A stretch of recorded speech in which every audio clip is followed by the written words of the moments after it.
Welcome back to my channel, guys. So today I'm going to draw horse, which I've already drawn the outlines. You can see it took me around 1 hour. If you guys want me to draw outline tutorial, so comment down below the video, so I will give you the complete tutorial how can we draw outlines by the grid method. So these are the tools I'm going to use. This is the charcoal pencil for from the Camlin brand, and this is 8B pencil from also Camlin brand.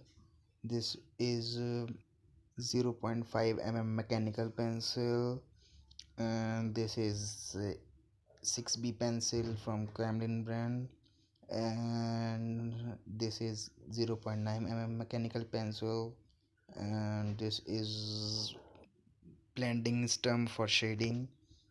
That's the all guys tools I'm going to use in this video. If you are new here, please subscribe the channel and give it thumbs up to the video.